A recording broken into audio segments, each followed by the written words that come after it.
Bueno, ahora sí, yo creo que vamos a comenzar. Bienvenidos nuevamente a todos de parte de Colombia y de todo su equipo. Estamos muy felices de tenernos en este espacio, de poder sentarnos y tomarnos un ratico para hablar de lo que más nos gusta, de los libros, de la literatura, de estas técnicas y estrategias que nos permiten llegarles a nuestros pequeños, a nuestros jóvenes del país para contagiarlos un poco de este amor por las letras. Y bueno, gracias a EDB tenemos este ciclo de charlas y hoy tenemos un invitado muy especial, Federico. Hola Federico, ¿cómo estás? Hola Alejandra, todo muy bien, muchas gracias, muy feliz de estar acá y pues hablar de un tema que yo creo que es el tema con el que más lora doy. Entonces, pues que me inviten a estos espacios para mí es maravilloso porque simplemente es hablar de lo que más me gusta. Me encanta, Federico, pero bueno, para los que no te conocen todavía, les voy a contar un poquito. Federico Vallara Galán es lector, escritor, periodista y experto en estrategias de comunicación digital e innovación. En el 2022 creó Literatus, el cual inició como un podcast y hoy en día se ha transformado en todo un ecosistema dedicado a la literatura y en el que se habla de libros, se dictan talleres de escritura creativa, se fomenta la lectura, contagia con este amor de los libros, ustedes mismos lo van a ver. Y bueno, Literatus ha estado de forma recurrente dentro del top 100 de podcasts más oídos en Colombia y en México, y en el 2024 alcanzó a estar en el número 45. Por último, ha sido jurado en concurso de poesía y cuento y en el 2023 quedó en el cuarto lugar del concurso de cuento de la Cueva, entre más de 3.000 relatos. Hoy en día, el concurso literario más importante en este género en Colombia. Federico, bienvenido. Espero que nos gocemos este espacio. Recordemos que estamos aquí gracias a la editorial EDB y todo el equipo de Colombia que se propone siempre traernos estos espacios tan enriquecedores. Hoy vamos a hablar de cómo hablar literatura y no morir en el intento. A mí el título me encanta porque todos los que somos profes, que sé que aquí debe haber varios profes también, y tenemos esa ardua labor de contagiar el amor por las letras a nuestros estudiantes, pues siempre es la pregunta que nos hacemos y es ¿cómo hacemos para hablar de literatura y que esto realmente se pueda contagiar con el entusiasmo que uno quisiera? Así que Federico, bienvenido, el micrófono es tuyo. Antes les voy a pedir a todos que cualquier duda, inquietud, comentario, saludo, halago, piropo, todo lo que le quieras decir a Federico y lo que nos quieran preguntar a través del chat, que aquí vamos a estar leyéndolos con mucho amor y vamos a estar compartiendo este espacio tan maravilloso. Federico, adelante.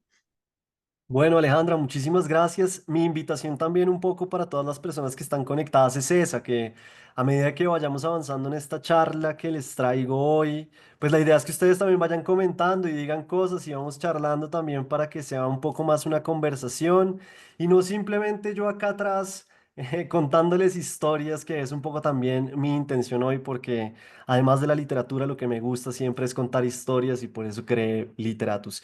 Yo pues les traje una presentación para acompañar toda esta charla, no crean que va a ser así a secas. Entonces pues nada, la voy a poner en pantalla y empezamos a hablar. Entonces, lo primero que yo quiero es pues darles las bienvenidas, ¿no? Bienvenidos y bienvenidas todas y todos pues a esta charla que vamos a tener hoy que se llama Cómo hablar de literatura y no morir en el intento. Como les dije, para mí esto es increíble, es una felicidad absoluta hablar de literatura y que me den un espacio para hablar, pues mejor aún porque es lo que más me gusta. Y pues vamos a conocer un poco más de lo que es el ecosistema de Literatus y vamos a hablar también como de herramientas para generar el hábito de la lectura y para fomentar la lectura, pero ya vamos a ver más adelante porque ahí les tengo un poco los objetivos de esta charla. Quisiera agradecerle este espacio pues a EDB que ha confiado en el ecosistema de Literatus. Ha sido un aliado desde hace tiempo y pues me parece que estos espacios son muy ricos también en ese sentido, ¿no? Porque dicen siempre que ya nadie lee, pero yo creo lo contrario, que todavía hay gente leyendo. Incluso nos dicen eso desde 1930. Si ustedes van a ver los periódicos, ya se decía que nadie leía. Pero bueno, los libros siguen, los autores siguen publicando y la literatura pues sigue vigente. Entonces, para que empecemos de una vez a hablar en esta charla que va a durar alrededor de 45 minutos para que no se me preocupen. 45 minutos, ténganlo ahí más o menos. Después podemos tener preguntas y demás, pero tengan ese tiempo en su cabeza o en su pensamiento. ¿De qué vamos a hablar hoy? Pues vamos a tocar estos cuatro temas y yo les voy a ir dejando como ideas principales que me parecen a mí, que me gustan y que me gustaría que ustedes se llevaran hoy. Lo primero que quiero hablar es las historias para entendernos. Les voy a contar una historia y vamos a ver cómo las historias han permitido que como seres humanos nos entendamos y nos veamos en el mundo y entendamos el mundo que habitamos. Después vamos a hablar de la importancia de los profesores y no hablo, si hay profesores de química, pues no hablo de los profesores de química, hablo de los profesores de español, de lectura, pues porque hoy vamos a hablar es de literatura y no de fórmulas químicas.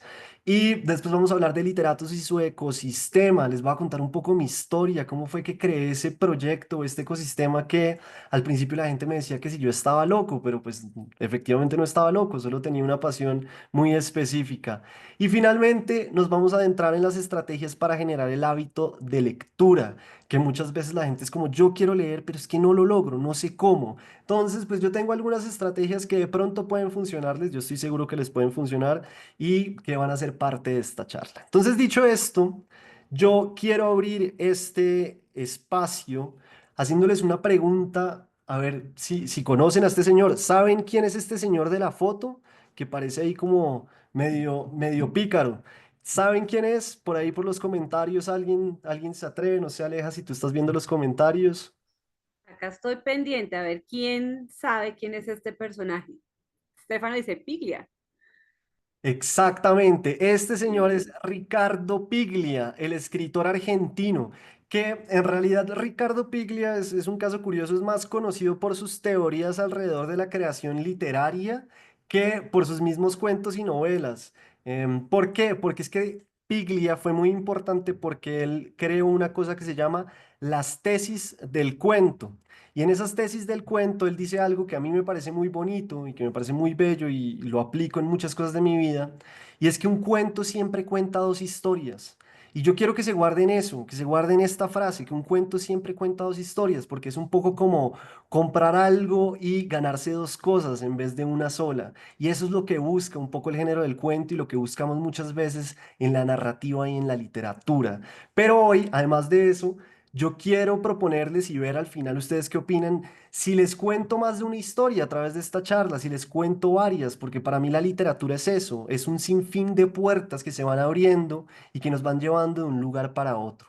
Entonces, dicho esto, vamos a retroceder muchísimo en el tiempo. Necesito que me acompañen en este viaje hacia atrás, más o menos hacia 1998, pónganle, o sea, como 30 añitos.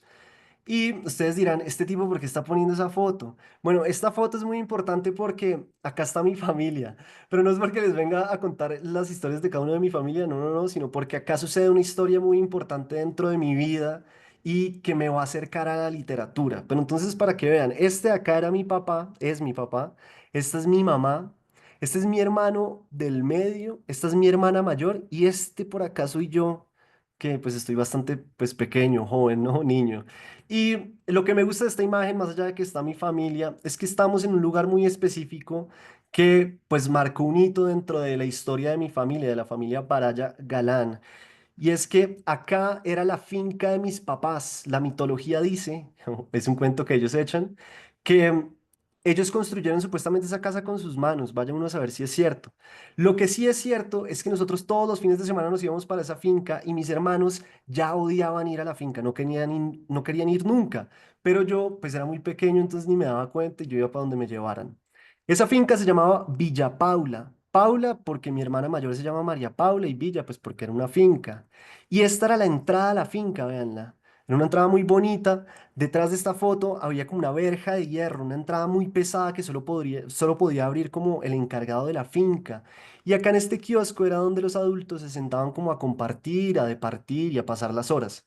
Entonces, un fin de semana mis papás deciden el sábado que nos vamos para esta finca que quedaba en Apulo, en una época muy difícil en Colombia, ¿no? Pues 1998, había mucha inseguridad. Y nosotros nos vamos y antes de irnos, mi hermana dice que no puede ir porque tiene que hacer una tarea. Lo cual era mentira, ella no tenía que hacer ninguna tarea, sino que quería ir a una fiesta que tenía. Entonces mis papás le creen la mentira y ella se queda en Bogotá y nosotros nos vamos, mi papá, mi mamá, mi abuelo materno, mi hermano y yo.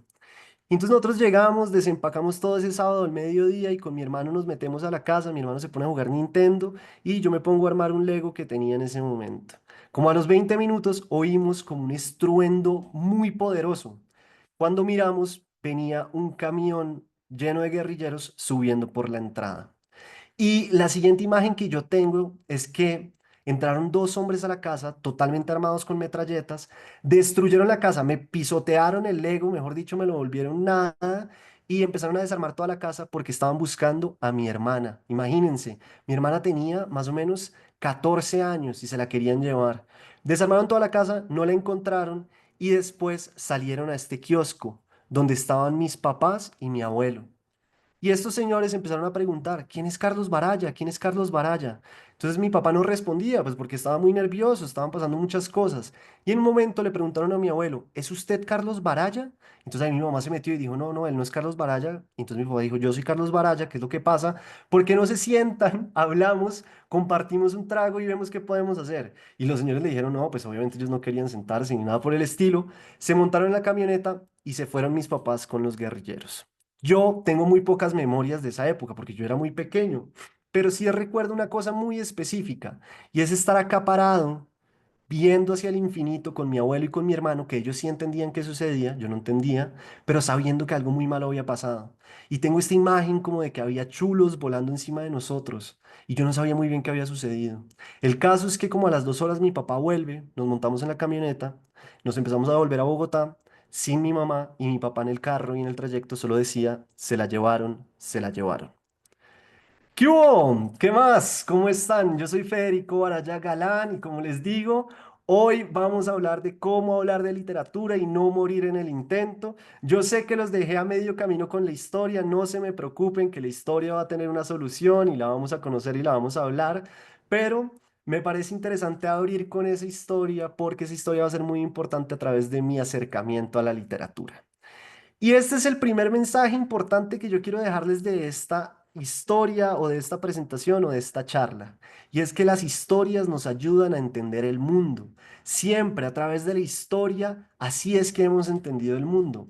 No por poco, un libro como Las Mil y una Noches sigue siendo leído hoy en día, un libro que fue escrito hace tanto tiempo. Igual, si ustedes se remontan a la historia, al principio esas historias eran todas orales. Después llegó alguien y las escribió, pero todo empezó con la oralidad y es porque las historias nos permiten conectarnos y entender el mundo. Un estudio que realizaron en el 2017 descubrió que cuando las personas leen sobre una experiencia, estimulan la misma zona neurológica que se activaría si ellos hubiesen vivido la experiencia.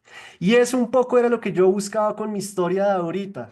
Y era que ustedes se pusieran en mis zapatos y conocieran un poco de mi historia para que entendieran también más de mi mundo. Dicho esto, y volviendo a la historia, pues yo les quiero hablar de la libroterapia, que ustedes dirán, pero ¿qué es la libroterapia? ¿Qué es eso? ¿De qué está hablando? La libroterapia es medicina, por así decirlo. Es como que ustedes se imaginen que van al médico, pero en vez de que el médico les recete fármacos, les diga, oiga, ¿por qué no se lee estos libros? Es una cosa más o menos así. Pero ¿qué sucede?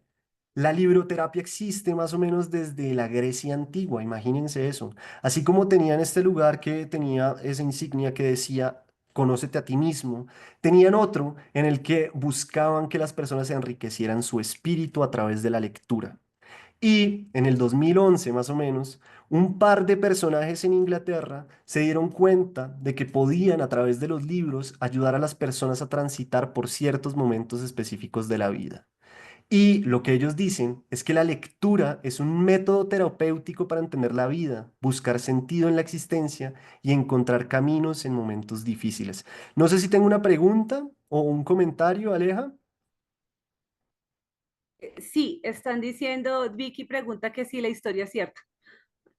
Con la que abrí, por supuesto que es cierta, pero ya vamos a ver qué más pasa, por supuesto que es cierta. Y entonces yo les estaba contando de la libroterapia por una sencilla razón, y es porque cuando mi mamá estuvo en cautiverio, a ella la iba a visitar una vez a la semana un padre o un reverendo, y ese padre le llevaba siempre lecturas, le llevaba libros y revistas. Y él, tal vez sin saberlo, o yo creo que sabiéndolo, estaba aplicando ya este método terapéutico. la estaba ayudando a llevar la vida en un momento tan difícil y tan trágico, ¿no? Y por eso la libroterapia se cree que es un método terapéutico para buscar sentido en la existencia y encontrar caminos en momentos difíciles. Y todo esto me lleva a que cuando mi mamá vuelve de cautiverio, ya estuvo, póngale un mes largo, unos años después, cuando yo tenía como 12 13 años, yo le pregunté a ella como, pues, ¿tú qué hacías? O sea, ¿qué hacías para no pensar cosas muy malas o para querer volarte, si saben, como cosas que podrían ser muy riesgosas? Y ella me dijo una frase que a mí se me quedó guardada en el pensamiento por el resto de mi vida y me acompañó y me sigue acompañando, y es que ella leía para matar el tiempo y enfrentar la realidad. Y yo dije, pero eso ¿cómo es posible? ¿Uno cómo lee para matar el tiempo y enfrentar la realidad? Y pues claro, lo que les digo, el padre sin darse cuenta, el reverendo sin darse cuenta o tal vez sabiéndolo, empezó a darle un poco de la terapia del libro y eso a mi mamá se le quedó guardado. Y como ella me lo pasó a mí, yo también empecé a decir, ¿y cómo es esto? ¿Yo cómo hago para meterme en el mundo de la literatura? Entonces yo empecé a leer todo lo que me ponían en el colegio y empecé a encontrarme con muchas barreras. Porque la literatura tiene algo muy específico y es que todos los libros no son para todas las personas. Como decía Borges, leer tiene que ser un acto de felicidad. Si no causa felicidad, estoy leyendo el libro equivocado. Y eso que decía Borges es muy cierto. Y a mí me pasaba al principio en el colegio que, claro, yo leía los libros porque tenía un interés muy particular por la literatura, pero esos libros no me estaban hablando. Y yo quisiera hacerles esta pregunta, a ver ustedes qué opinan y ojalá participen harto en el chat. ¿Ustedes creen que estas dos personas son iguales? Les voy a dar unos datos más o menos demográficos. La persona uno es un hombre que nació en 1949, se crió en Inglaterra, vive en un castillo, es rico y famoso. Y la persona 2 tiene exactamente los mismos datos demográficos. ¿Ustedes creen que estas personas son parecidas? ¿Tienen muchas cosas en común? ¿Qué opinan? A ver, pónganos ahí en los comentarios. Si quieren vayan escribiendo, nosotros estamos acá súper pendientes. ¿Qué opinan? ¿Son exactamente iguales o no? ¿Y por qué?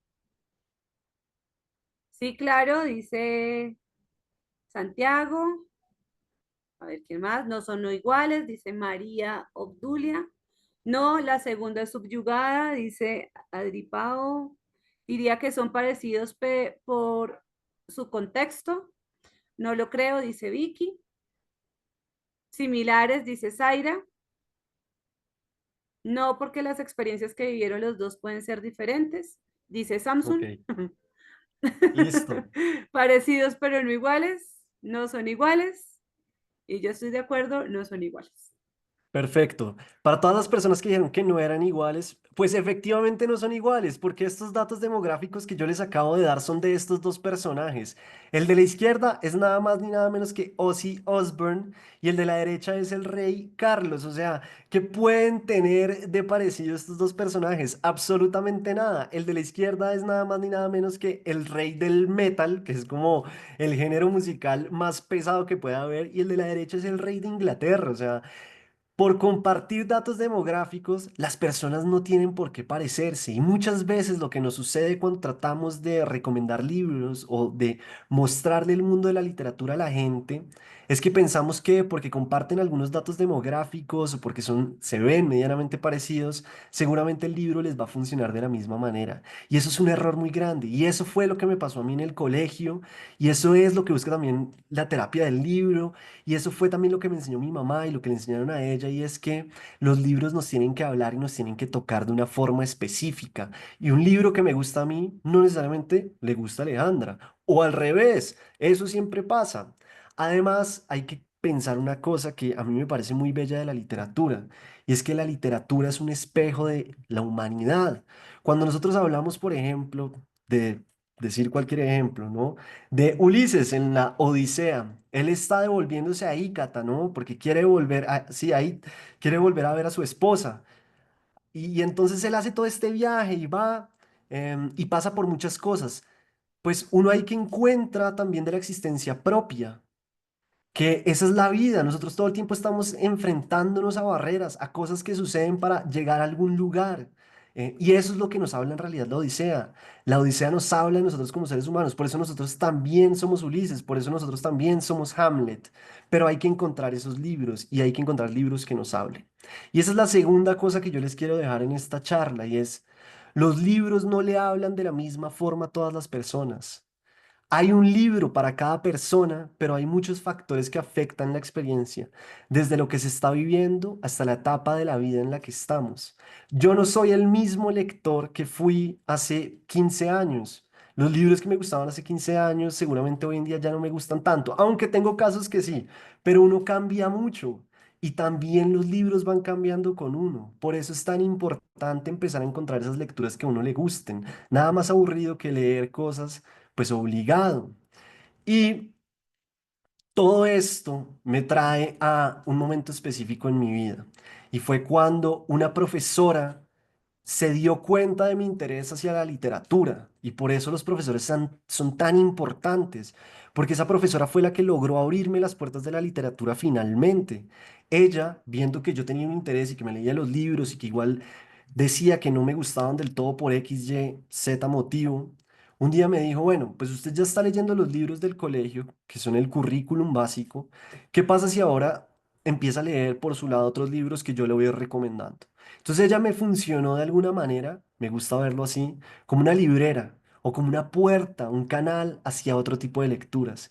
Y un día ella me dijo, léase The Outsiders, que en español es algo así como los extranjeros, no sé muy bien en español cómo lo tradujeron.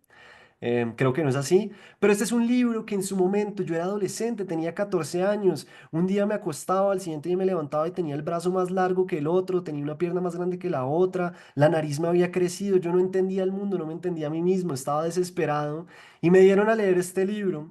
Y este libro para mí fue impresionante en muchos sentidos porque me habló de personas que de alguna u otra forma se parecían a mí. Este libro habla sobre la amistad, habla sobre el amor, habla sobre pertenecer a grupos específicos, ser parte de algo que es tan importante en la adolescencia cuando uno no se entiende y no sabe qué hacer.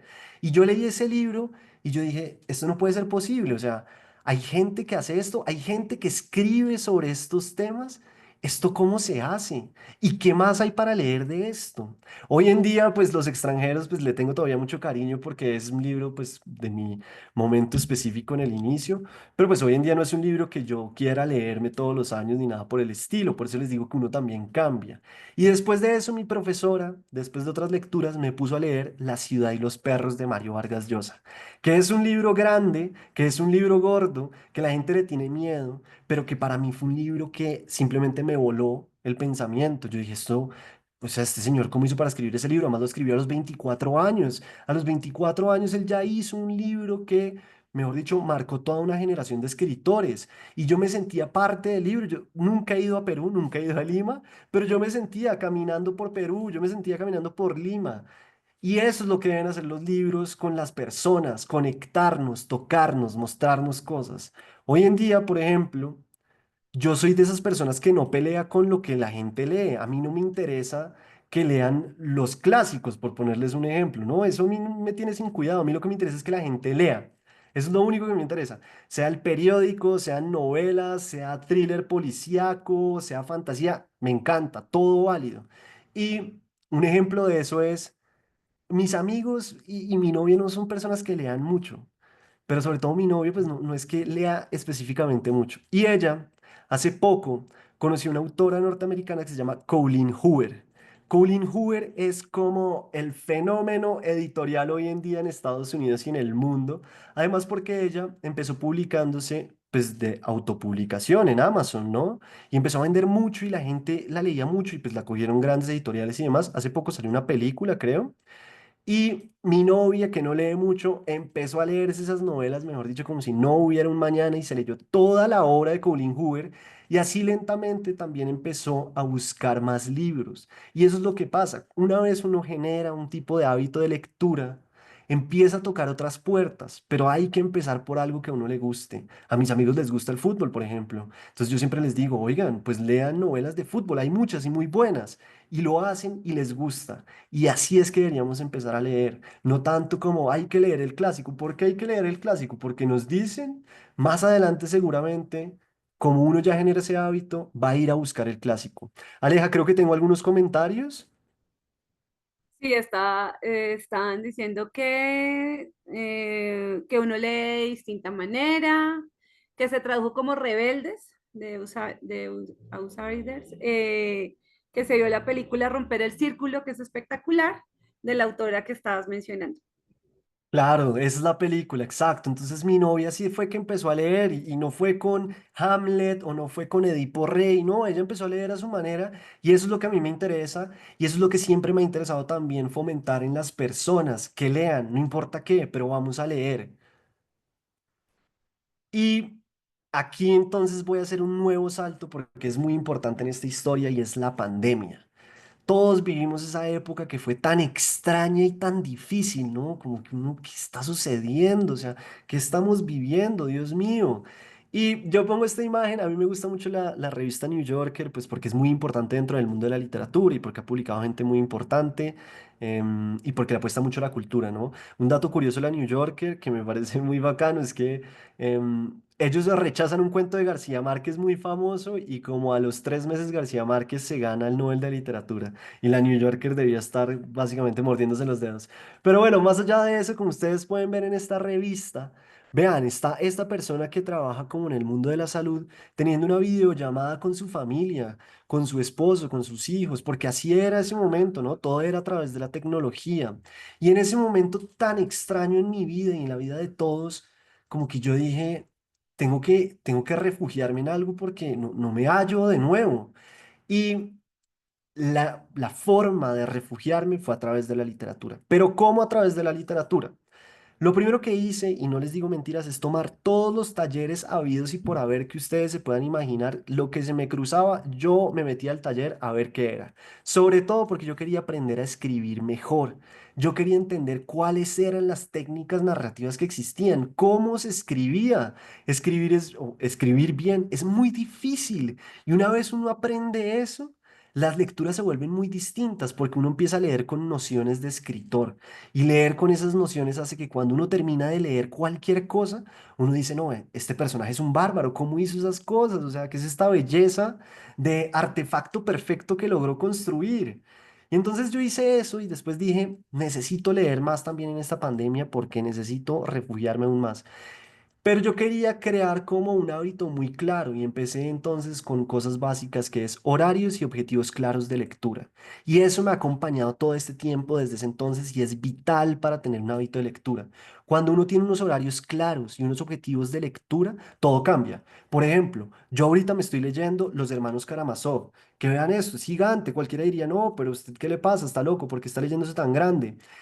Y pues yo no le tengo miedo a esos libros tan grandes, sino que yo digo, listo, ¿qué pasa si yo me leo entre 30 y 50 páginas diarias todos los días?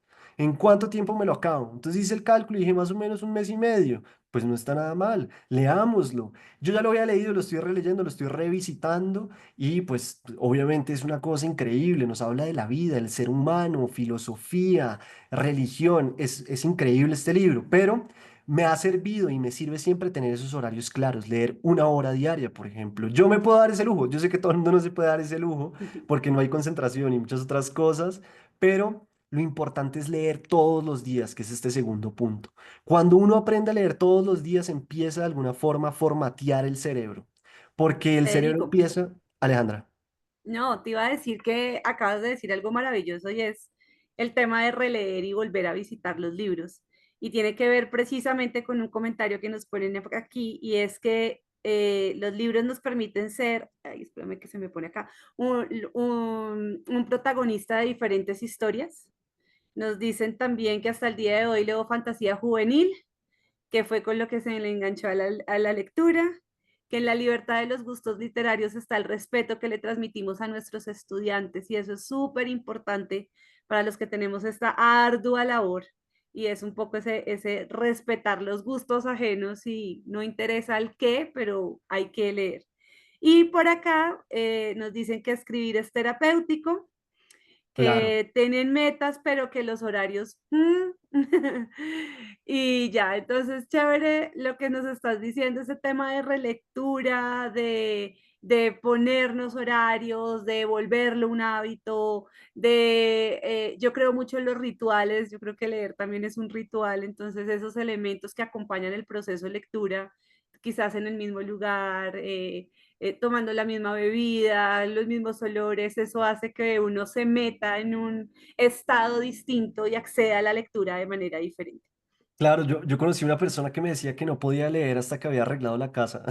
Entonces, hasta que no arreglaba la casa no podía sentarse a leer y me parecía supremamente válido porque era parte como de su ritual. Pero yo creo que leer todos los días, así sea un haiku, un poema, un cuento, el primer capítulo de una novela o el segundo o el tercero, no importa, dedicarle aunque sea 10 minutos de lectura hace toda la diferencia. Y eso también hace toda la diferencia en los alumnos, como uno empezar siempre, digamos, en los talleres de cuento que yo dicto, siempre hay un espacio de lectura en el que leemos un cuento y lo desarmamos y decimos, oiga, esto funciona, esto no. Y también esa guía, ¿no? Como enseñar un poco esa lectura y hablarla con las personas, socializarla, hace que la lectura pues deje de ser algo tan personal y se vuelva algo mucho más social. Y lo que buscamos las personas en últimas también es conectarnos, entonces por eso es tan importante.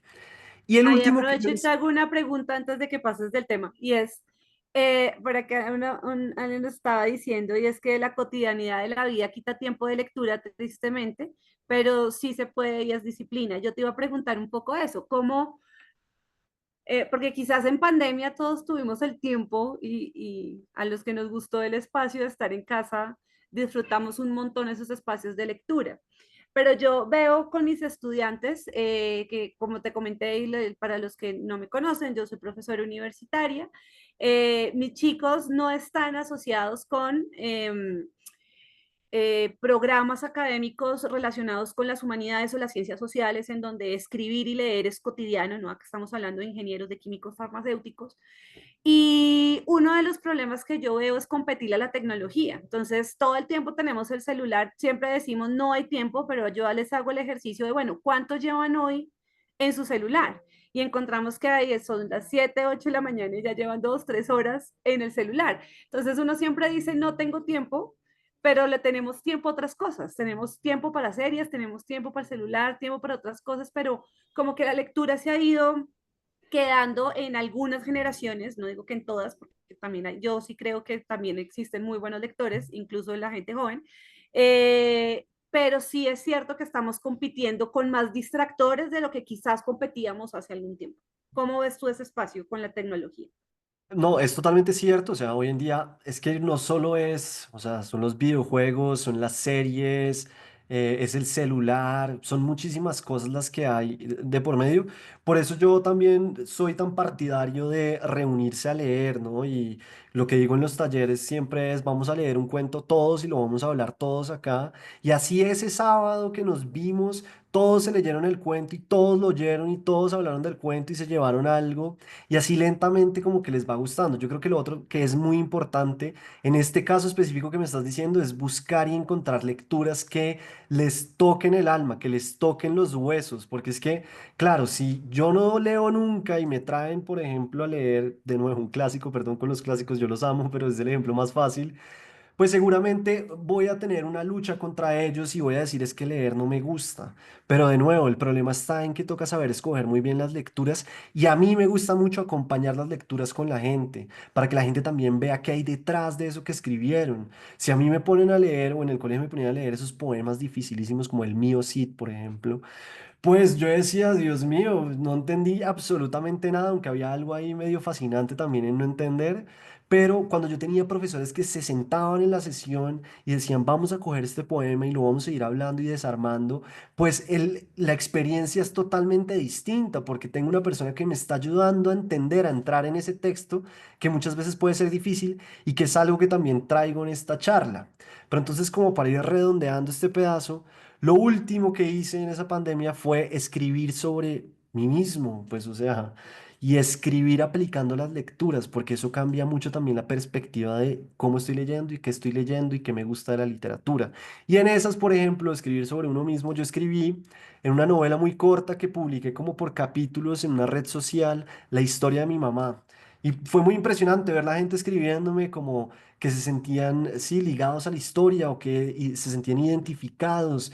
Y eso para mí fue un ejercicio increíble, pero yo sabía que tenía que seguir preparándome más porque yo quería, era llevar la literatura a muchos más lugares.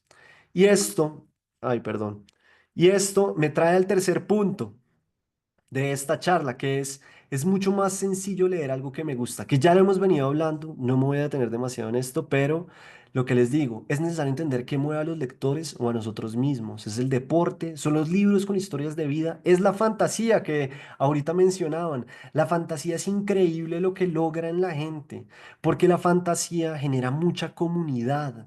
Las personas normalmente que leen fantasía también encuentran en la fantasía una manera de vivir otro mundo, ¿no? Como salirse de la realidad que a veces puede ser tan difícil y encontrar otros caminos. Y yo también pongo esto porque fue mi caso. Cuando yo encontré lo que me gustaba, empecé a abrir más puertas, empecé a llegar más lejos con las lecturas.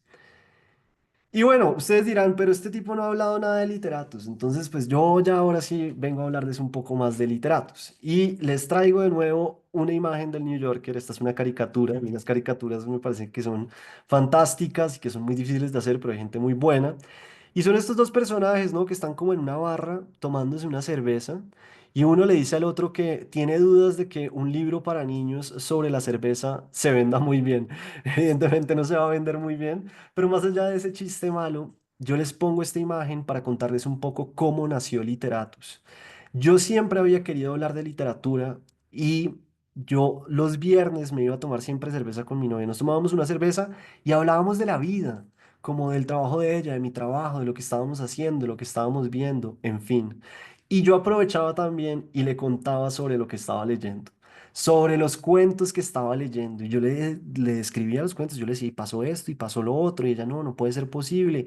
Y yo veía que ella se interesaba. Y no era el amor, no crean, no era el amor, era la historia que le estaba contando. Y entonces, un día... Las cosas, porque yo creo que los tiempos muchas veces sí son perfectos y se encargan de ponernos en caminos específicos. Yo le contaba esto y yo decía, acá hay algo interesante, ¿qué puedo hacer? Y un día llegó a mis manos un libro de este personaje que es Horacio Quiroga. ¿Han leído a Horacio Quiroga? ¿Conocen la historia de vida de Horacio Quiroga? ¿Alguien por ahí la conoce?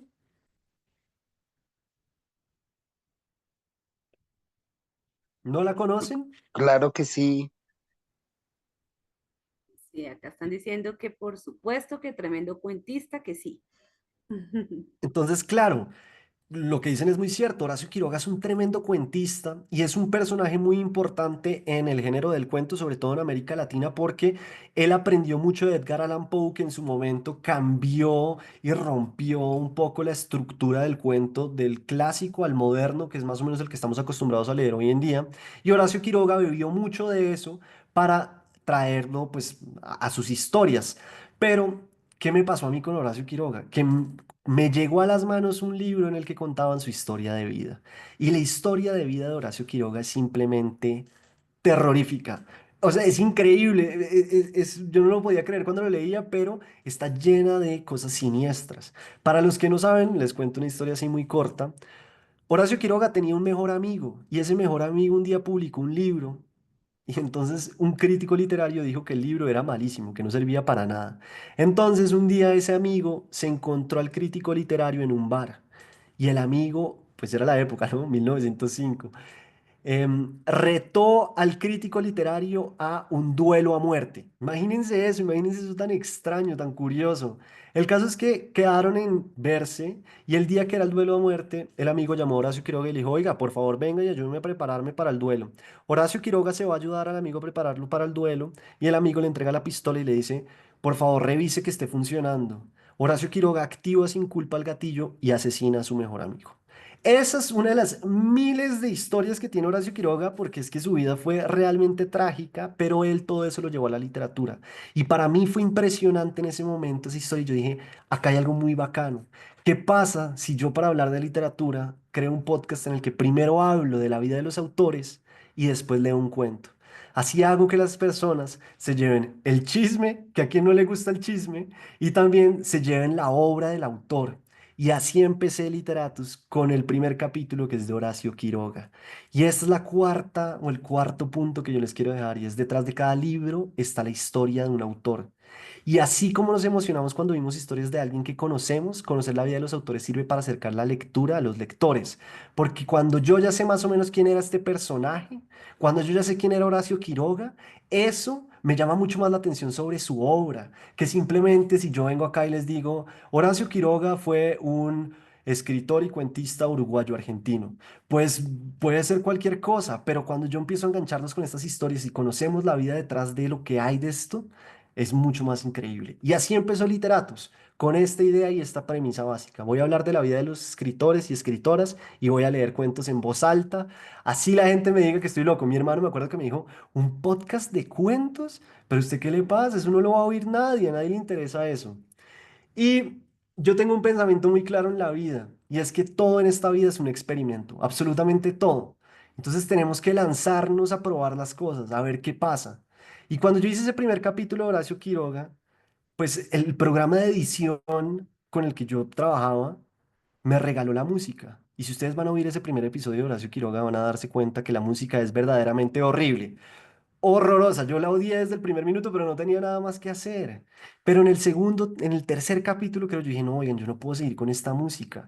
Además, porque ese primer capítulo lo oyeron mis papás, mis amigos, y todos me dijeron, no, pues está bueno, siga por ahí. Nadie lo había oído. Yo dije, no, pero esto está bacano, yo quiero seguir y voy a cambiar la música.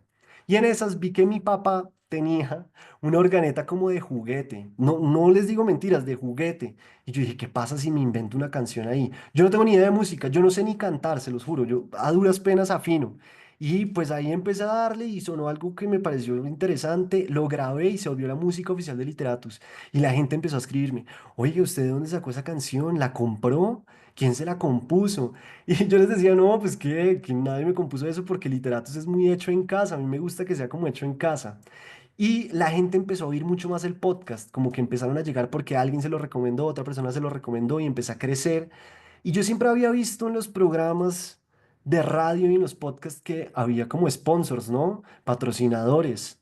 Y yo decía, ¿cómo hago para tener un patrocinador? Obviamente nadie va a querer patrocinarme porque por ahora no tengo tantos oyentes, pero ¿qué pasa si me invento que Chocolatra me patrocine? Chocolatra es una marca, sí, una marca de repostería de mi mamá, que ella de vez en cuando hace brownies y hace ponqués y los vende por ahí, pero pues no es nada serio. Pero yo empecé en los episodios a decir que los episodios eran gracias a Chocolatra con los mejores brownies melcochudos de Bogotá y el mundo. Y la gente increíblemente empezó a escribirle pues a la marca de mi mamá, a pedirle brownies, a pedirle ponqués. Y yo decía, esto no puede ser posible, ¿qué está pasando? Y lo último es que, pues yo siempre había oído también en los programas de radio y en los podcasts que había como saludos icónicos, ¿no? Siempre había como sus saludos icónicos. Diana Uribe siempre dice el buenas, buenas. Entonces yo dije, oiga, yo quiero un saludo icónico. Y entonces empecé a saludar siempre, ¿qué hubo? Y la gente empezó a saludarme por la calle así, ¿qué hubo? Y mis amigos en vez de decirme, ¿qué más? ¿Cómo está? Me decía, ¿qué hubo? Entonces la gente me escribía por Instagram también saludándome así. Y entonces se volvió medio icónico todo eso que empecé a hacer y como todo era un experimento y yo simplemente estaba viendo qué pasaba, todo eso empezó a funcionar y a la gente le empezó a gustar mucho. Y esto me trae a la prueba y el error. En la vida y en si ustedes quieren construir ecosistemas digitales, si quieren construir comunidad digital alrededor de la lectura de lo que sea, es muy importante tener la mentalidad de la prueba y error. Todo siempre tienen que verlo como un experimento. Si publiqué un video, si publiqué un podcast con sus alumnos, si yo puse a leer este libro, ¿qué pasó? ¿Cuántos lo leyeron? ¿Cuántos no lo leyeron? ¿Por qué no lo leyeron? ¿Qué pasa si pongo este? ¿Qué pasa si lo leemos juntos? Y todos esos experimentos, además de hacerlos, es muy importante medirlos, porque cuando uno no mide, no existe el experimento. La única forma de mejorar es midiendo. Y toca medir todo lo que hacemos, tener objetivos claros de medición. Y lo último de este prueba y error que para mí es vital es que tenemos que conocer a nuestro público, a nuestros usuarios, incluso mejor que ellos mismos, para saber qué es lo que quieren, para que no nos pase lo de Ozzy Osbourne y lo del príncipe Carlos o el rey Carlos, que ya hoy en día es rey. Porque si no nos va a pasar eso. Y eso, pues a la final lo único que va a hacer es que no vamos a lograr acercar, en mi caso, la literatura a las personas. Entonces, el quinto punto que les quiero dejar es mucho más fácil enamorarse de la literatura cuando uno la entiende. ¿Y esto a qué va? Que tener herramientas y entregar herramientas de lectura hace que las personas se sientan más conectadas y valoren aún más lo que leen. Cuando yo empecé con el podcast, en unos episodios, empecé a dar información o como técnicas narrativas que utilizaban los autores. Y yo decía, no, esto es súper ñoño, o sea, la gente me va a decir que por favor no hable de eso, a nadie le interesa. Y lo que empecé a descubrir con ese experimento es que lo que más le gustaba a la gente, evidentemente, además del chisme, eran las técnicas literarias. Y me escribían y me dejaban comentarios en Spotify y por Instagram preguntándome si tenía más libros de técnicas narrativas, que cómo hacían para leer mejor. Y todo eso les empezó a enriquecer. Entonces yo me imagino también en mis talleres cuando hago esos espacios de lectura, eso, entregarle herramientas a las personas para que puedan leer mejor. Y con los estudiantes es igual, porque una vez uno lee mejor, entiende la dificultad detrás de los artefactos narrativos. Yo al principio, cuando leía cuentos, me da un poco de pena, pero se los voy a confesar, yo decía, qué fácil escribir un cuento, eso lo escribe cualquiera, no sé qué dificultad hay acá. Después, cuando empecé a entender lo que hay detrás de un cuento, hoy en día digo, escribir un cuento es dificilísimo, escribir un buen cuento es muy difícil. Por eso las personas que logran escribir un cuento es un momento sublime, es un momento muy bello, porque no todos los días se logra eso. Y cuando uno lee un buen cuento, uno dice, no, esta persona de verdad que, perdón la expresión, se dio bate, qué bonito este cuento. Entonces, por eso es tan importante entregar herramientas. Entonces hablemos un poquito más del podcast. Yo acá les traigo algunos datos. Si tienen preguntas sobre esto, también súper bienvenidas. Pero bueno, Literatus tiene más o menos 226.000 reproducciones. Tiene más o menos 59.600 horas de consumo y solo en Spotify tiene 12.000 seguidores. Ha estado, como dijo Aleja al principio, 10 veces dentro del top 100 de Colombia y México. Esto es una locura, de verdad, que no es tan chévere como uno hablar de uno mismo y eso, pero lo que me parece interesante de esto es que yo he visto literatos compitiendo con podcasts de, yo qué sé, Tatán Mejía, Maleja, eh, María Jimena Duzán, Carlos Antonio Vélez, y ahí aparece de repente Literatus por Federico Baraya, un podcast de literatura enfocado en el cuento, después de que me han dicho que nadie lee y que a nadie le interesa. Entonces como que yo digo, oiga, si hay gente, si hay interés, hay mucha gente que le interesa la literatura y esto es un ejemplo de eso y la verdad me parece muy bonito. Pero lo que me parece más bonito de esto son los comentarios que a veces me dejan, que quiero mostrarles. El primero dice, muchas gracias, Federico. Tu podcast me ha ayudado a sobrellevar un duelo. Gracias infinitas. Y esto a mí es lo que verdaderamente me parece muy bonito, muy bello de la literatura, porque sin darme cuenta, sin buscarlo específicamente, estoy logrando un poco lo que logró el padre o el reverendo con mi madre, lo que después logró la profesora conmigo y estoy logrando llegarle a las personas y que la literatura los ayude en momentos específicos de su vida. Volvemos a la terapia del libro. Eso me parece increíble. Y el otro comentario que también les quería mostrar es que dice, gracias. Oírte se ha vuelto excusa para que mi hija adolescente y yo nos encontremos. Tu acento cachaco y tus comentarios nos divierten en un espacio diferente y feliz. Y eso también me parece muy bello. ¿Por qué me parece muy bello? Porque la literatura se vuelve entonces un lugar común entre una madre o un padre y su hija o su hijo para hablar de algo. Ahorita que lo decíamos, es muy difícil hablar también con las nuevas generaciones porque todo el día están en redes, todo el tiempo están bombardeados con mensajes y encontrar que la literatura puede ser un punto medio, un punto de encuentro, me parece que es lo más bonito que puede hacer y que puede haber con la lectura. Y bueno, yo les cuento eso del podcast, pero ahora los traigo al 2024, que fue el año pasado, porque yo el año pasado decidí que tenía que abrir más mis canales para construir una comunidad más robusta y más grande. Y eso fue pues el Instagram. Yo tenía 400 seguidores hace un año exacto, 400 seguidores, no les digo ninguna mentira. 400 seguidores que eran mis amigos y mi familia, nadie más me seguía en Instagram. Y yo dije, como yo creo que todo es un experimento, voy a empezar a hacer videos y vamos a ver qué pasa, pero yo quiero llegarle a más gente. Yo quiero que el proyecto siga creciendo. Y entonces como que empecé a tener esos momentos de eureka. Yo pongo ahí eureka porque me parece una palabra muy bonita, pero tuve esos momentos de eureka. Primero, yo empecé a publicar reels, que es como la forma en Instagram. Y si ustedes van a ver mis primeros reels, son horrorosos, horribles. O sea, yo con lo poco que tenía, que era mi celular, hacía videos, los grababa y demás, pero si ustedes van a ver, son feos, o sea, yo estaba aprendiendo, pero yo lo medía y decía, esto no funcionó, vamos a cambiar esto, vamos a cambiar lo otro, y yo seguía cambiando las cosas, hasta que un día publiqué un video sobre cómo escribir un cuento digno de concurso. Ese era el título, y el video se trata yo dando algunos consejos de cómo escribir un cuento, en 1 minuto y medio, o sea, pues en realidad no alcanzo a dar muchas cosas, pero ese era el video. Y mi Instagram se enloqueció, se toteó. La gente comentándome, preguntándome que cómo era eso de las dos historias de Piglia, que si eso existía, que si eso era verdad, que si yo me lo estaba inventando. La gente preguntándome cómo hacía para escribir mejor, para leer más. Y ese video tiene como 120.000 reproducciones en Instagram, un montón. Y fue como el primer video que yo dije, ah, listo, por acá hay algo interesante. Lo siguiente que hice para las personas que están interesadas como en esto, me parece que es muy valioso estos aprendizajes, fue crear un personaje. Pero crear un personaje no significa que no soy yo, sino que empecé como a ponerme cosas específicas que ayudaran a la gente también a reconocerme. Y una de esas cosas son estos sacos. A mí estos sacos tejidos me gustan mucho. Entonces la gente siempre me comenta como, uy, ¿ese saco de dónde es? Y me volví también como el personaje de los sacos. Y a mí me encantó porque ya la gente me reconocía. Después dije, hay que crear una historia alrededor de la lectura y como moverla en otro sentido. A mí no me interesaba hablarle al, sí, a los personajes de la academia específicos, sino que yo quería que llegaran muchas personas que de pronto no leen tanto y que tienen algún interés. Y entonces yo empecé a decir en los videos al final, perdón la expresión, espero que no se escandalicen, y yo decía, leer es una chimba. Y entonces había gente que me describía como, pero usted, ¿cómo dice esa palabra tan fea hablando de literatura? Como había otras personas que me decían, oiga, tiene toda la razón, leer es una chimba. Y eso me empezó a funcionar también en los videos, siempre en el final, decir esa frase.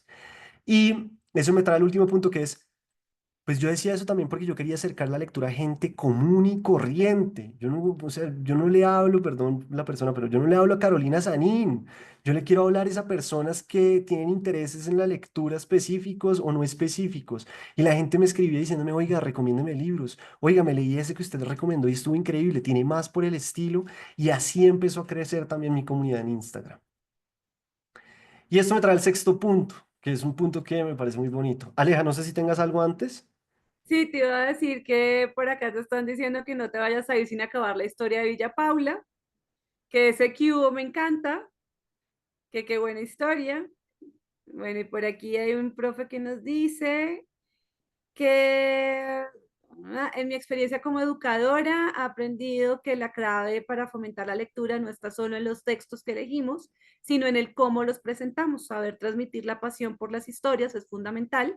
Cuando los estudiantes ven que disfrutamos un libro, que nos emociona cada página, que nos cuestionamos y reflexionamos sobre lo que leemos, ellos también se contagian. Dar el ejemplo es esencial.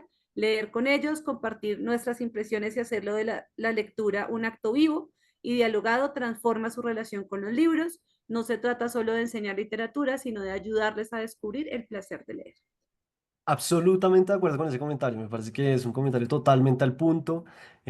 No hay nada más emocionante que uno tener un profesor, una profesora, que se le ve la pasión y la emoción de hablar de un tema, en mi caso de la literatura, pero pues también matemáticas, física, química, yo qué sé, yo era muy malo para esas materias, pero cuando yo veía profesores que eran muy apasionados con el tema, que yo decía, oiga, pues bacano, pues aprender de eso, a pesar de que sea muy malo.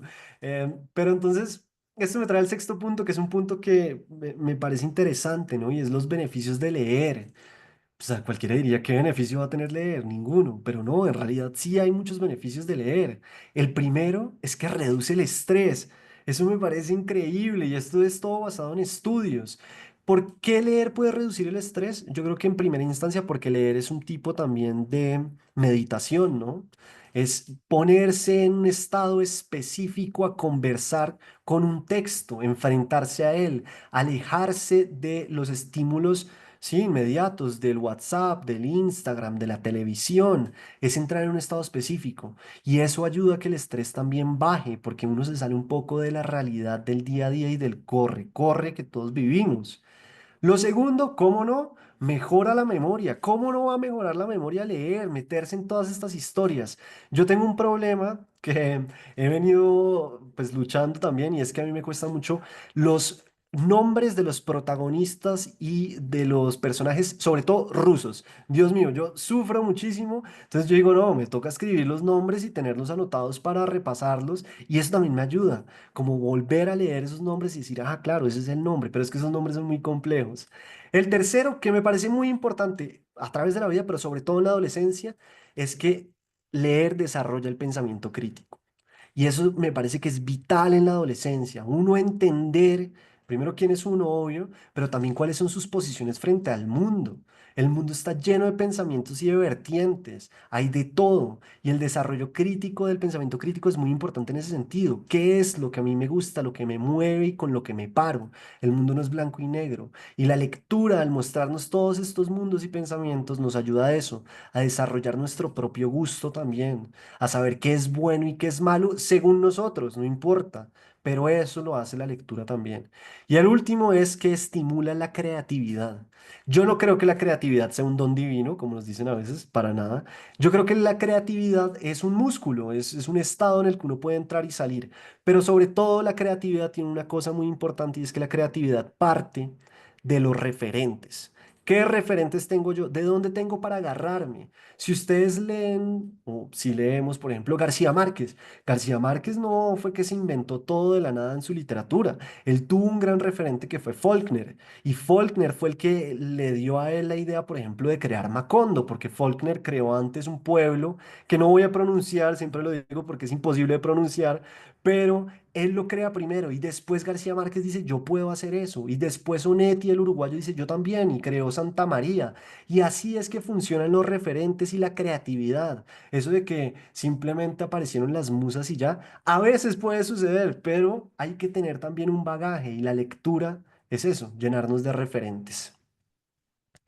Y esto me trae un dato que ya Aleja había tirado, que me tiró ahí el spoiler sin saberlo, y es que claro, yo me puse a investigar y Internet pues me arrojó este número, y es que se estima que las personas pasan más de 2 horas con 20 minutos diarios en redes sociales. A mí honestamente me parece que ese número es falso, que pasan mucho más tiempo. ¿Quién sabe Muy qué personas bajito. cogieron? Sí, yo creo que son por ahí 4 horas las que pasa la gente en redes sociales. Pero entonces, ¿yo por qué les traigo este dato? No es para decir como, ah, está bien o está mal. Yo creo que ese no es mi posición ni es la posición de nadie. Cada cual hace con su tiempo lo que quiera.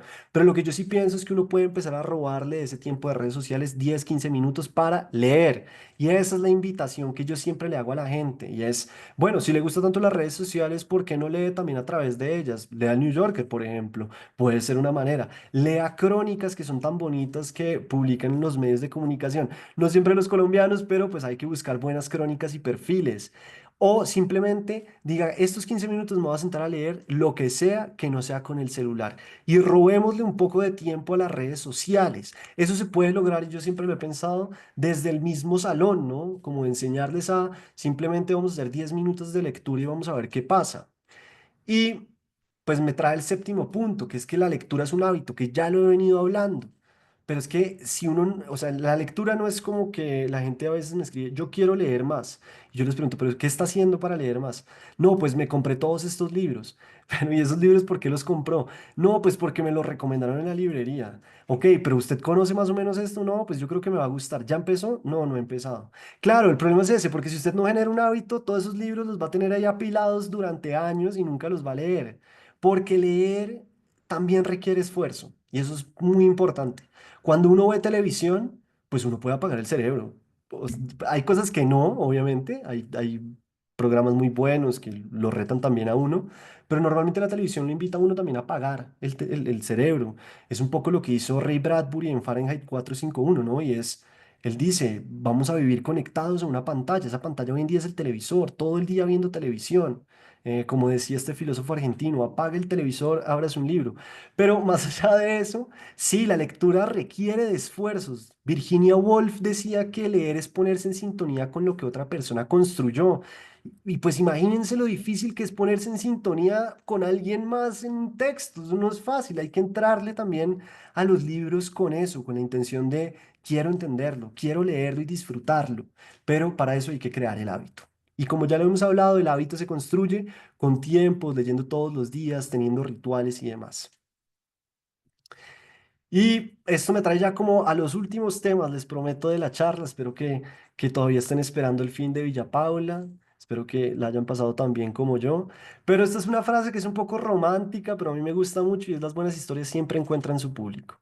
He visto que acá hay personas que son muy buenos con las fotografías, entonces les pregunto: ¿quién es este de mi izquierda, este de acá? ¿Quién es? ¿Alguien sabe? Kafka, dice Estefan. Muy bien. Exacto. Este personaje de acá es Franz Kafka. ¿Y yo por qué pongo a Franz Kafka ahí? Podrán preguntarse ustedes.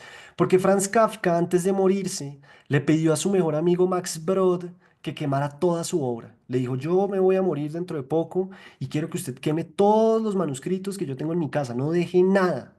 Y Max Brod fue, vio los manuscritos, una vez Kafka estaba muerto, y en vez de quemarlos, decidió publicarlos.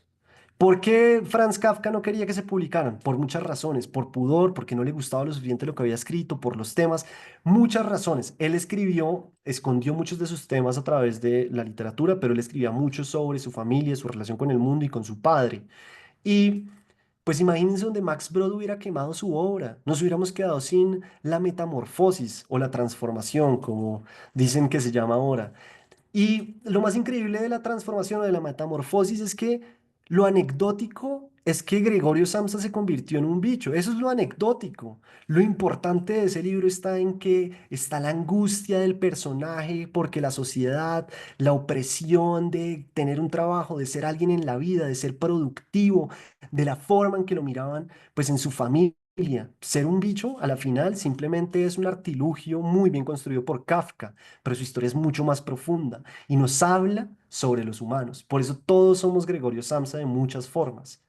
Y la otra historia que me gusta a mí mucho de Kafka, dentro de todas, es El Proceso, que es una novela que, si ustedes no han leído, pues el personaje se levanta y tiene una persecución legal, o sea, lo quieren arrestar básicamente. Y él nunca entiende qué fue lo que hizo y nunca se nos dice qué fue lo que hizo. Y eso de nuevo es anecdótico, porque lo importante de ese libro es la pena, como uno sentir pena de algo, angustia frente a un tema específico. Y frente a eso no hay nadie que lo pueda salvar a uno y no hay forma de salvarse frente a eso, que es lo que dice Kafka. Y el otro personaje que tengo acá a la derecha, ¿quién es? Ya me dijeron Hemingway con su mejor amiga. Exactamente, ese es Hemingway. Y también lo pongo acá por una sencilla razón, y es que Hemingway fue por mucho tiempo muy incomprendido por los editores. Él tuvo muchos problemas porque pues él fue muy importante en el género del cuento por la teoría del iceberg, ¿no? Que es esconder toda la información importante, y que el lector no la lea, no la vea, sino que uno la tiene que descifrar. Leer a Hemingway los cuentos pues es muy bacano, pero también es difícil. Y muchas veces lo que le pasaba a él es que los editores terminaban de leer sus cuentos y le decían: pero este cuento no dice nada, este cuento no lo entiendo, y muchas veces no lo publicaron por eso. Y hoy en día Hemingway es uno de los autores más importantes, cuando hablamos del género del cuento. Y eso todo lo logró pues también creyendo un poco en su escritura y en sus formas. Entonces por eso yo creo que las buenas historias siempre encuentran su público, no importa cuándo, pero llegan a donde tienen que llegar. Y también es labor nuestra pues ser canales de esas lecturas y tratar de darles un contexto y que la gente los entienda. Y esto me trae ya a este final, entre comillas, de esta charla, y es: esta es mi mamá, véanla, esta es mi mamá, esta es mi hermana y este es mi hermano. ¿Quién sabe qué le habían hecho una maldad y estaba ahí llorando? Mi mamá efectivamente estuvo más o menos un mes en cautiverio y finalmente pues la liberaron y me contó todas esas historias. Y lo que me parece increíble de toda la terapia del libro y de toda esta charla que les vengo dando es que mi mamá me diera esas palabras me permitió a mí hoy en día recorrer ese camino y llegar acá y poder hablar con ustedes de esto. Y también lo que hizo el padre con ella fue lo que me permitió estar acá. Y lo que yo busco un poco es eso: seguir llevando la literatura a muchos lugares, a muchas partes, a muchas personas, y que la gente encuentre refugio también en la literatura.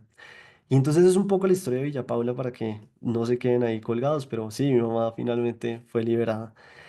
Y yo les quiero dejar una pregunta antes de cerrar la presentación, y es que piensen en estos días, ahorita, mañana, cuando quieran. ¿Qué libros los han acompañado en esos momentos específicos de la vida? En el dolor, en la felicidad, en los momentos de éxito, en los momentos que de pronto no somos tan exitosos. ¿Qué ha pasado y cuáles han sido esos libros que los han acompañado? Yo alguna vez estuve muy triste por el amor y me acuerdo que me senté a leer muchos libros de amor, por ejemplo, y me acuerdo que leía Cortázar, leí El amor en los tiempos del cólera y yo estaba obsesionado con el amor. Pero yo quisiera también invitarlos a eso, que pensaran un poco. ¿Qué libros los han acompañado a través de la vida? Y para cerrar, y ya no quitarles mucho más tiempo, tengo esta frase de una película que a mí me gusta mucho, que es La Sociedad de los Poetas Muertos. Y la frase dice, no leemos y escribimos literatura porque es bonito, leemos y escribimos porque somos miembros de la raza humana. Estamos llenos de pasión. La medicina, los negocios, la ingeniería, todos son caminos nobles, pero la literatura, la belleza, el romance, el amor, es lo que nos hace sentir vivos y estar vivos. Y bueno, pues esa es un poco esta primera charla que con EDB les traíamos. De nuevo, muchas gracias a EDB por este espacio. No sé si tenemos un momento como de preguntas, comentarios. Aleja, tú me dirás. Muchas gracias, Federico. Estaba yo aquí pensando mientras hablabas, me acuerdo mucho de un libro que leí de Mark Twain que decía que las mejores cosas en la vida y hablaba de la lectura, la escritura y el amor eran momentos robados en el día. Y a mí esa frase me marcó y yo decía, leer es eso, son momentos robados en el día y va muy de la mano con esto que estamos hablando. Por acá nos están agradeciendo en el chat, dicen gracias tan chévere, gracias, estuvo todo genial, amamos este espacio.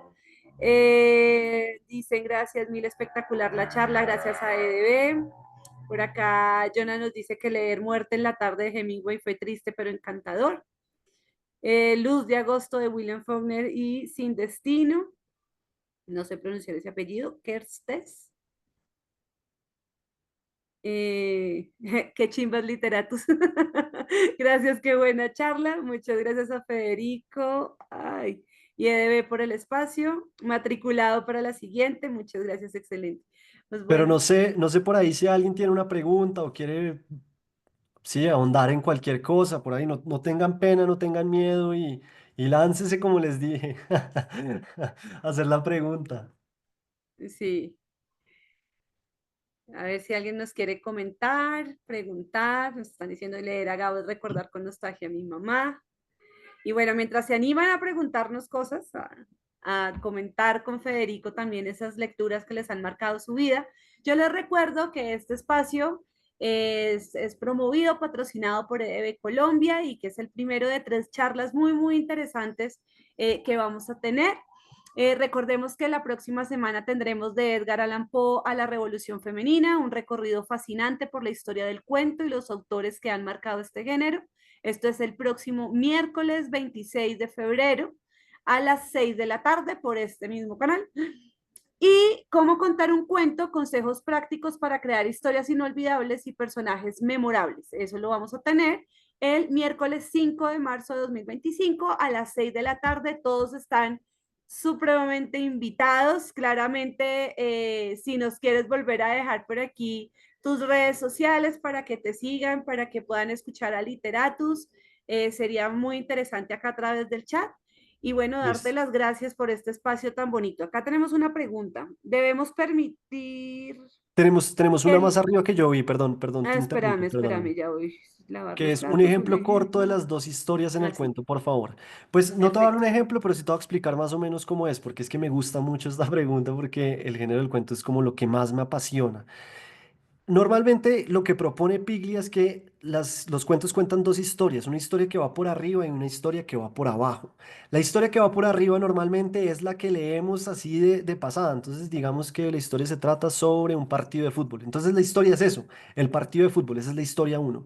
La historia que va por debajo normalmente es la que le da la profundidad y la que le da el eco y como la fuerza a la historia, que ya es un tema mucho más complejo, que puede ser el amor, que puede ser la rivalidad, que pueden ser muchas cosas, pero va escondida debajo de esta primera historia y poco a poco nos van dejando pistas y al final, normalmente en esta teoría, las dos historias salen a la luz y uno se da cuenta más o menos cuáles eran las dos historias. A veces sucede, a veces no pasa, hay autores que son mucho más crípticos, Hemingway de nuevo, pues tú si lees em, este cuento que se llama Colinas como elefantes blancos. Es un cuento en el que dos personajes están sentados hablando de lo que parece ser cualquier cosa. O sea, no parecen estar hablando de nada que sea importante, pero si uno mira entre, sí, como las elipsis y lo que están hablando de verdad, el tema es muy profundo. No les voy a decir cuál es para que lo busquen. Colinas como elefantes blancos. Y esa es una perfecta ejemplo también de las dos historias, porque por encima están los dos personajes hablando y por debajo está sucediendo la conversación real. Entonces eso más o menos es. Nos preguntan también si debemos permitir que los niños accedan a libros que no consideramos estén para su edad. Yo creo que, como todo en la vida, depende. ¿Qué no es estar a su edad, no? Yo creo que, por ejemplo, EDB tiene libros muy bonitos, muy bacanos para niños, de clásicos un poco reducidos y con Ujú, dibujos. Esa es una excelente manera también de darle a conocer a los niños, por ejemplo, Edgar Allan Poe, de una ujú, forma mucho más sencilla. Ahorita en Argentina hace poco hubo, sí, como una discordia, ¿no? Porque mi ley está prohibiendo la lectura de un libro que se llama Come Tierra. Entonces a mí me parece pues, que es un ejemplo muy curioso porque es un libro que, claro, debe tener alto contenido, yo creo que sexual y de violencia. Y los papás se escandalizaron, pero lo que debió haber sucedido, que es lo que yo me imagino, a ver si ustedes creen lo mismo, es que los papás empezaron a ver que sus hijos estaban leyendo y debieron haber dicho, tan raro, porque están leyendo. Debieron haber leído el libro que estaban leyendo y dijeron, pero Dios mío, ¿qué es este libro tan terrible? Y ahí fueron con las quejas al colegio. Entonces, pues yo creo que también depende un poco de cómo uno vea la vida. Yo creo que hoy en día los niños están tan expuestos a tantas cosas que no hay forma de que un libro sea peor que lo que están viendo en Instagram, lo que están oyendo en reggaetón y lo que ven en YouTube. Entonces creo que por ese lado está eso. totalmente de acuerdo contigo. Nos preguntan qué libros sobre teoría de estructuras recomiendas para alguien que quiere empezar a escribir cuentos. Bueno, Estefano, yo acá voy a hacer mi cuña. Yo doy talleres de escritura de cuentos, por si estás interesado para que estés ahí atento, pero bibliografía hay muchísima. Por ejemplo, te recomiendo el libro de Gabriel García Márquez que se llama Cómo contar un cuento. Ese es muy bonito. También Ujú, están las clases de literatura de Cortázar, que él aborda el cuento. A Cortázar se le dio mucho más el cuento que la novela, pues Cortázar tiene como cinco novelas y todos conocemos es Rayuela. De resto, a ver, alguien dígame otra novela de Cortázar, ni idea. Pero los cuentos a él sí se le daban muy bien. Y él tiene ese libro que se llama Clases de Literatura, que es muy bueno. Las tesis de Piglia las encuentras en internet. Hay una página que a mí me encanta, pero no le digan a nadie, que es Ciudad Seba. Ahí hay mucha información, muchos cuentos, mucha literatura. Y ahí están las tesis de Piglia, que son dedicadas también al cuento.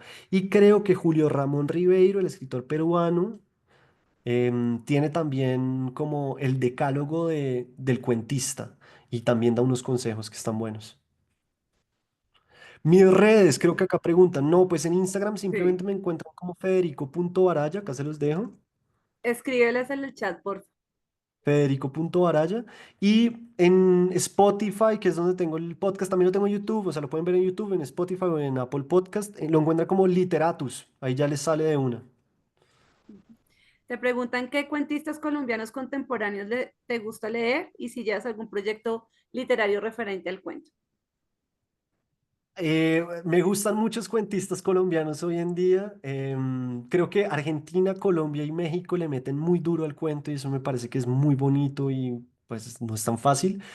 Escritores colombianos, a ver, yo tengo acá a este señor que se llama José Ardila, que tiene un libro que se llama El libro del tedio. Ese libro fue nominado como por una revista en Inglaterra muy famosa, que ya no recuerdo cómo se llama, como uno de los mejores libros de escritores sub 40, porque en la literatura se inventan unas categorías muy curiosas. Él es uno muy bueno.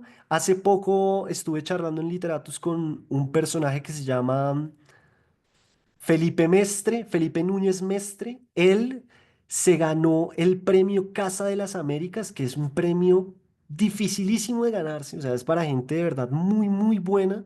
Él se lo ganó, tiene como 32 años, es muy joven, y él se lo ganó con un libro de cuentos que se llama, ¿cómo se llama ese libro de cuentos? ¿Cómo se llama ese libro de cuentos? No, déjenme, ya lo termino de pensar y les digo. Hay otra mujer que se llama, o que escribió un libro que se llama Sofoco. que es un libro de cuentos también espectacular que habla un poco de la guerra en Colombia, tiene varios temas interesantes y es increíble. El de Felipe Núñez Mestre, se me está escapando el nombre. Todos somos islas, se llama Todos somos islas. Con ese él se ganó ese concurso. Es más, y acaba de quedar de finalista él en el concurso de novela de Clarín, por si lo quieren revisar, porque es un maestro absoluto. Y bueno, pues yo siempre Aprovecho, recomiendo, perdón, dale. yo siempre recomiendo ¿cómo se llama? A Luis Miguel Rivas, que es un escritor paisa, que construyó también un mundo literario que es Villalinda, y que me contaba que lo construyó porque no quería que sus personajes cogieran bus de Medellín a Envigado y demás, entonces le era más fácil construir Villalinda. Entonces sí, él también es muy, muy bueno. No, ahorita hay muy buenos cuentistas, yo creo que siempre ha habido muy buenos cuentistas en Colombia, en Argentina, en México. Ahorita también hay una mujer muy buena en Ecuador. Y hay mujeres muy buenas en Bolivia, increíble. Súper. Aprovecho para contestar una pregunta a Vicky que nos pregunta cómo nos inscribimos para las próximas charlas, que si por Instagram o siguen llegando las invitaciones a nuestro correo, siguen llegando las invitaciones a través del correo, a través de todas las redes de EDB, estamos compartiendo siempre la información y acá estaremos súper pendientes de ustedes.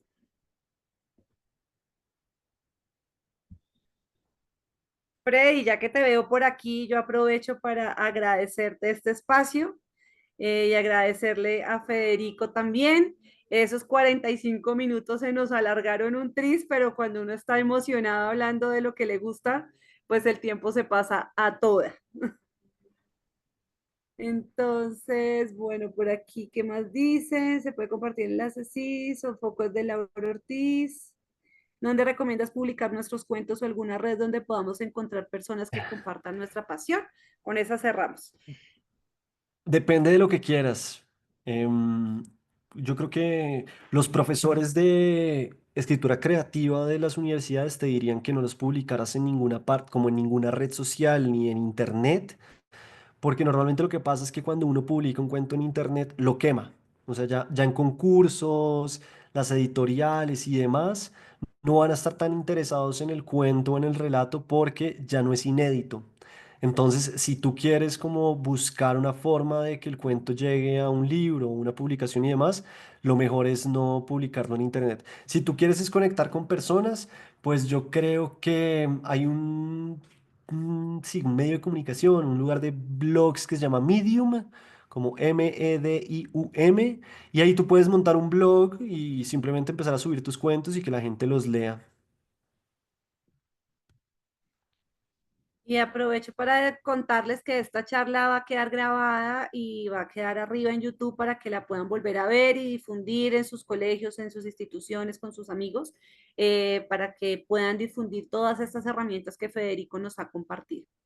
De nuevo, les agradecemos muchísimo su asistencia, su participación, la interacción que han tenido y los invitamos a que continúen conectados con EDB Colombia y todas las charlas y espacios que tenemos de formación para ustedes en este mundo tan maravilloso que nos apasiona, que es el de los libros, la literatura, la educación, para poder transformar este país a través de los libros. Muchísimas gracias, Federico. Muchas gracias a todos por su presencia. Gracias a ustedes, un abrazo.